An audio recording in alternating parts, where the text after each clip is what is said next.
a while. The February slump. Anyway, I want to recommend that you go to my blog on cheriehansen.com. It now has 66,300 subscribers, and I'm very appreciative for each one of you. I also invite you to subscribe to this channel of YouTube videos. This blog is called March Lion. Wow! Talk about shifting energy.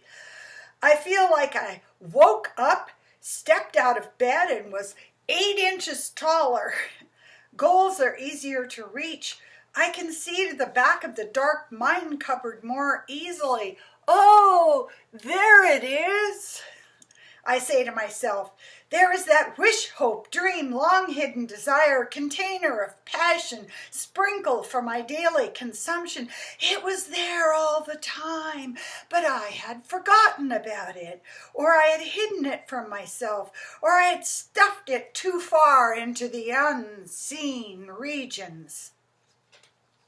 I have entered 2 writing competitions and found writing the non-fiction narrative of things I have experienced to be relatively easy now.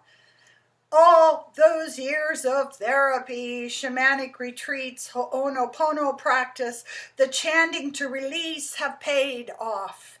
I can not only look at a scenario of weird trauma, but I can write about it in a kind of flat, unexpectedly humorous manner. I call it the deadpan gutting of my audience. I can handle it now with words. I no longer dissociate when I talk or write about past events. And the fact that I can now see the comic aspect, the absurdity of the short stories that I have lived through is actually quite delightful to me. I have yearnings in my life. Belonging to a group of creative, non-competitive, authentic people has always seemed to me to be impossible for me. I think it was some part of the scarring on my perception of reality, on some level, because I had never experienced an open flow. I just simply couldn't believe in it. Just believe, said Peter Pan. Easy for you to say, buddy. But I could never get off of the ground. Or if I did, I didn't believe it was really happening, so I just fell to earth again. Being in the Vagina Monologues play was healing. The 24 women around me were not only physically beautiful, but loving, compassionate, inclusive, and authentic. I could feel my spirit being healed by the experience. I could feel myself lifting up.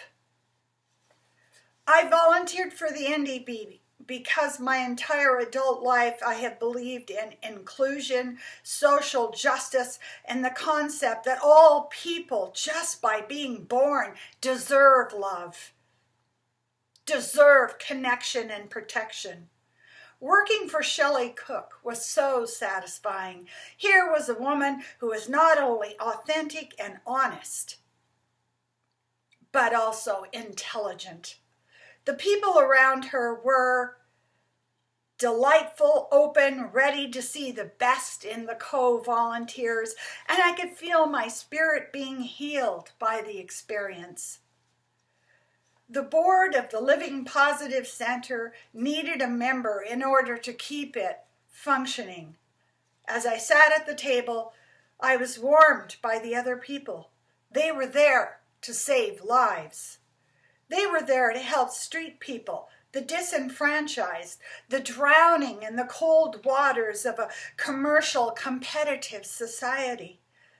They were bright and educated and loving. It was as if I were finally going back and getting some of the trauma of being uncared for in my childhood healed. The experience of being bullied and terrified in school was being healed.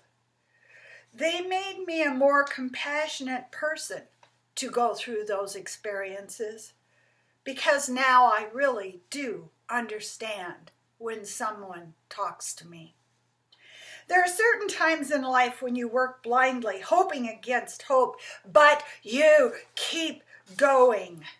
The desire to be recognized for my writing skill, for my quick mind, for my political acumen, and to be in a group that not only accepted me, but loved me, seemed too far out of my reach. There are just certain times in life when your spirit blossoms and the struggle falls away. Just believe, I tell myself, and you will finally fly. Lift off. Thank you. I do ask you to subscribe if you want to hear more.